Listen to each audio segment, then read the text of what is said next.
Stonegate Farm and Nursery. Thank you. I'm so glad to have you guys all here. Down with Claire!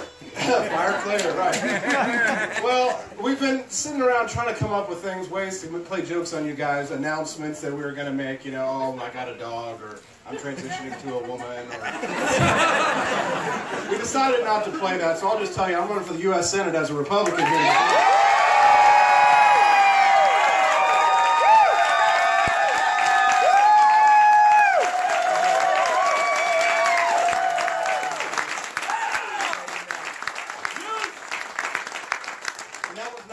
Decision because you all know where I come from. You know where my roots are.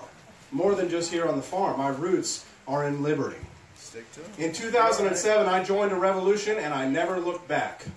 I still believe Ron Paul would have been the best damn president we had since Reagan, and before that, Calvin Coolidge. And his son, Rand Paul, I supported him, of course. Last year he didn't go through, which is why I ran, because I wanted somebody who would champion a pro-life, pro-liberty, pro-constitution viewpoint, and that's what I'm going to do in this race.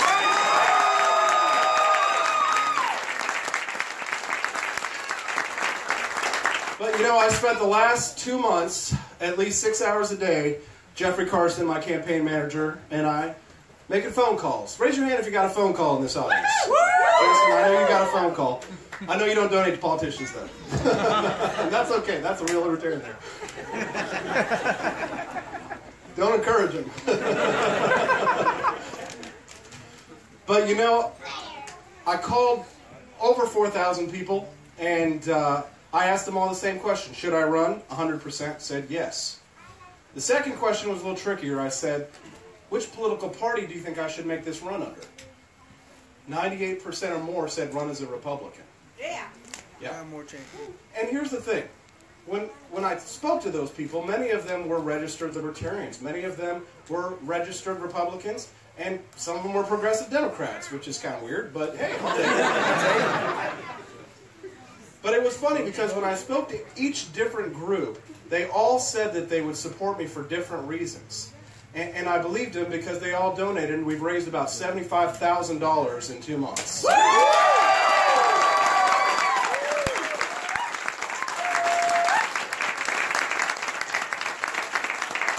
But here's the thing. No matter what party, what letter comes after my name, nothing changes in here. I have always been a libertarian, and I will always believe in the principles of liberty. Well,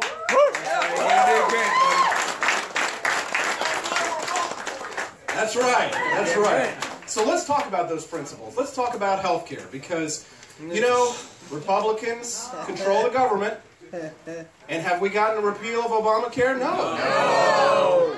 No. Do you know that the Republicans voted 50 times to repeal Obamacare when Obama was president? when they had no chance. When they had no chance of doing it. And here we are still. In 2013, I quit a very cushy think tank job in Washington, D.C. I was sitting pretty, very happy. I was like, you know what? I need to stop preaching about capitalism, and I need to engage in it. So I started my own business, and I said, I'm going to go out there, and I'm going to take a pay cut, and I'm going to work hard for a living, and I'm going to try and create some jobs. And sure enough, Obamacare passes, and my health insurance bill gets, my health insurance gets canceled. I was paying less than $100 a month for a good plan. Come to find out now, my premiums quadrupled. I'm a victim of this legislation. So, yes, while I may be somebody who believes in philosophy, I'm running for office in self-defense, quite frankly. And I'm fighting for your liberties as well. Yep. Now,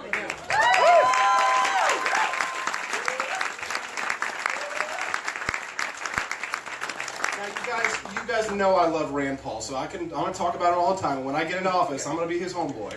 Yeah! But Rand Paul is an eye doctor. And, you know, I think that he really puts this the best. How do we explain to people why we don't want the government involved in healthcare? It's not because we're not compassionate. It's not because we don't care. We do care. We think we can get better medical care the less government is involved. Yes. And, yes. The less government involvement, the better. That's true. Yeah. And here's the thing. We're subsidizing rich insurance companies. We're taking from poor people and we're giving it to the rich. That's the redistribution of wealth. It's not from the bottom. It's not from the top to the bottom. There's no trickle down. All the money is going from the poor and the middle class, and it's going up. That's what Obamacare is. It's a giveaway to the rich insurance companies, to the pharmaceutical companies. Because what's happened is that when the government steps in and says, you're forced to take care of that person, they put the gun to the head of the insurance companies who have all the power and all the money and all the lobbyists, go to the government and they say, okay, well, you're going to force us to take care of these people, then you've got to put the gun to the American people's head and say, you're going to pay for it. Right. Nope. So that mandate is wrong and it's unconstitutional. Yeah.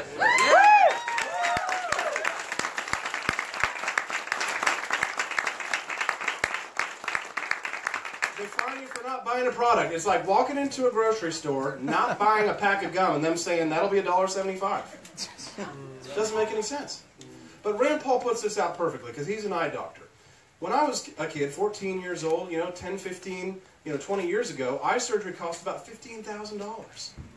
If any of you got a phone right now, get on Google, take a look. How much does LASIK eye surgery cost? $500. $500 an eye. I saw it the other day. Jeff and I were looking. $250 an eye. Yep.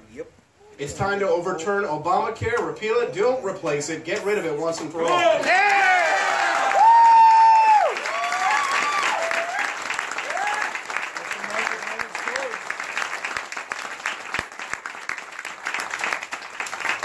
Now here's the thing, I'm a job creator, I got to make payroll every 2 weeks. I got employees, I know what it means to create jobs. Most of these politicians in DC have been there their whole lives, they have never created a job in their life. They have no idea. Bernie's never made payroll. He doesn't pay 15 an hour either. Right? Government doesn't create jobs, ladies and gentlemen. I'm sorry, it's true. And here's why. And let me just illustrate it to you like this. If you had a pool of water, right, and you have a bucket, and you walk over to one side of the pool, and you dip it in, and then you walk into the other side of the pool, and you pour it back in, have you increased the total volume of the pool? No. That's what government's doing when they tax us in order to create jobs, and it's got to stop.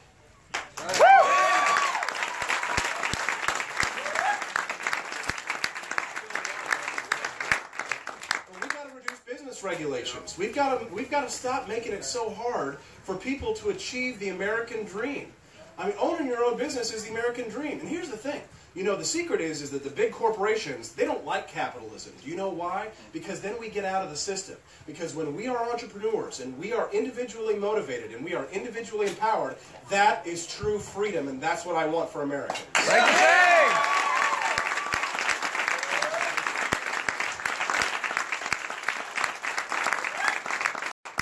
I was going to talk about occupational licensing. You have to have a license to braid hair? Yeah. 400 hours. All right, now you guys are going to really be booing here. Okay, next topic. All right, here's a question for you guys. Think about this one, all right? If cigarette taxes are meant to discourage smoking, what are income taxes supposed to discourage? Yeah. Now listen, in a perfect world, I want to get rid of the income tax. I mean, make America great again is great, but why don't we make taxation theft again? Yeah.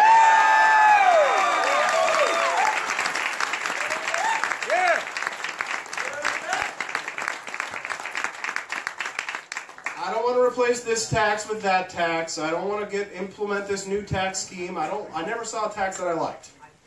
And so here's what we're going to do. I'll introduce a bill to abolish the IRS on day one. I don't think I'll get any co-sponsors, but I'll sure do it. I don't like it. So here's what I'm going to do. I'm not going to engage in any kind of fancy tax shenanigans. I'm going to take the system that we have right now. We're just going to start lowering those rates, lower and lower and lower. Right now, most economists, and Rand Paul actually proposed this during his presidential run, say about 15% flat tax rate across the board. Geez, the churches take 10%. I think the government taking 15 is still a little much, but that's about what we ought to be paying if we're paying anything at all, which I don't really care. We got to level the playing field. When they went and they started talking about repealing portions of Obamacare because they're trying to piecemeal it out, what the first thing that they did? They went and they gave a tax break to millionaires. Right? They went and they started carving out the special exemptions for the millionaires. But what about us? What about the poor and the middle class? Why is it that whenever they're going to talk about tax breaks, and believe me, I got no problem, make $1 billion, $1 trillion, no problem at all. I got no problem for that. But why is it that they're always looking after the big money interest first? Why don't we get some tax cuts for the poor and middle class? That's what I want. Yeah.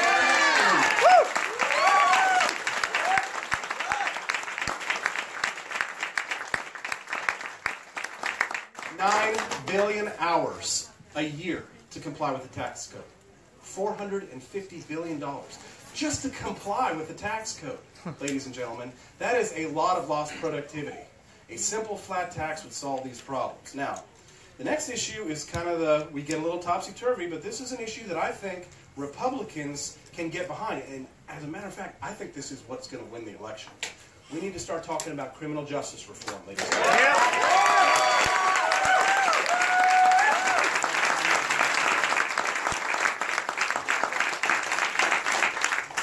3 weeks ago, my friend Bridget Mons, she died.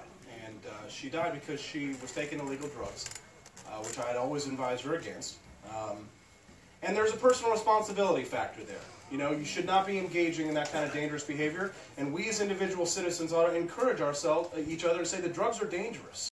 But they're more dangerous because they're illegal.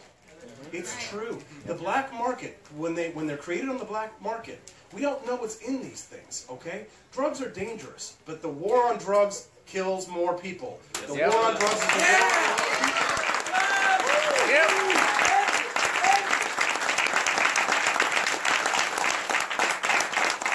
It's a medical problem. It's not a criminal problem. We don't solve people's problems because they're smoking a joint in their mom's basement, and we go and we throw them in jail, and then we say they're not going to get, you know, they're never going to get a job for the rest of their life. If Barack Obama had been caught back when he was in the Chim Gang, he never would have been president of the United States. But the Democrats are hypocrites on this issue. They're total hypocrites. Claire McCaskill is not in step with Missouri voters. Kansas City just voted to decriminalize, and I'm behind it 100%.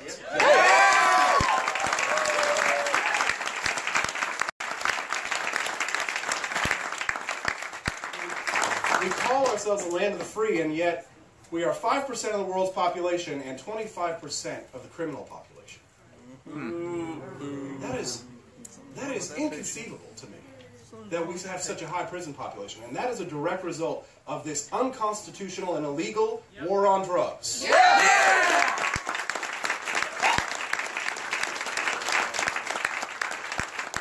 know there's probably some conservatism here who are going, whoa, slow your roll, AP.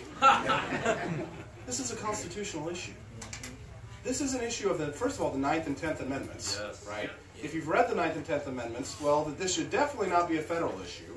I have my own positions on things, okay? If the state of Missouri wants to set their own drug laws, that ought to be how it is. Now, there are some problems with federalism, and we got to admit that, you know, because Texas might hit you on the head with a brick behind the jail if you look at a joint, and California might make it mandatory to wake and bake in the morning while you salute a Statue of Lenin.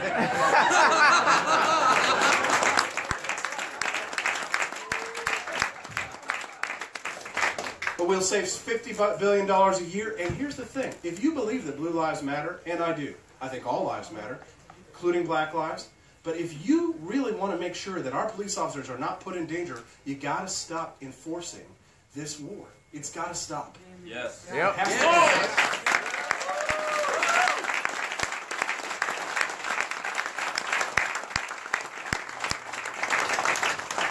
Now, some of you seen over here, my father, he was a Green Beret. You know, he was always my hero growing up. Woo! All right.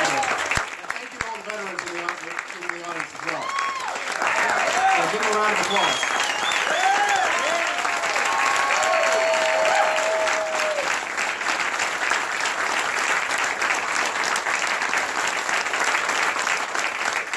I believe in a strong military, but when I was a little boy, my father would take me to Washington, D.C., and we would go visit the wall.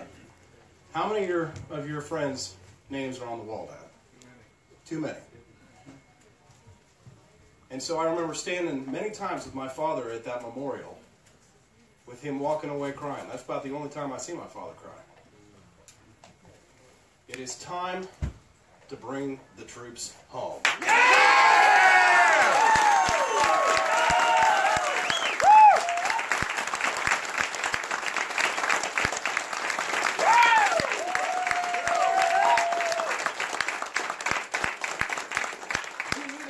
Military. We need to defend ourselves, but we need to obey the Constitution when we fight. Come on! Yes, sir.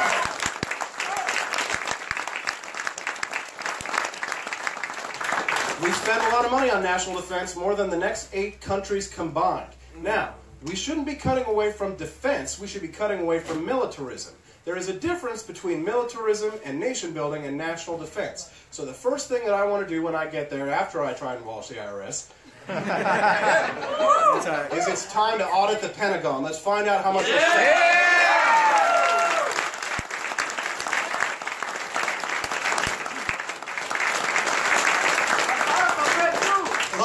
In lots of ways, I love what candidate Trump ran on. America first. No more nation building. $2 trillion. Blood and treasure spent in these no-win wars, just like Vietnam. It is time to come home. Bring it home.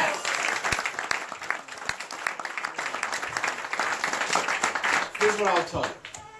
If I would not send my own family members to fight, if I would not send my own blood, then I will not send yours. I promise you that.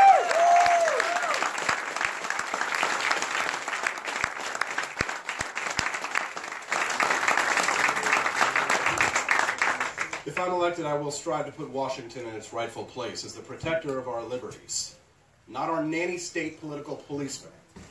Yeah. Yep. It's time to put the people in the rightful place as the guardians of our own lives and our own destiny. I hope you'll join me on this campaign. I'm going to strive. I don't want to be a politician, folks. I want to be a statesman. Yeah. Yeah.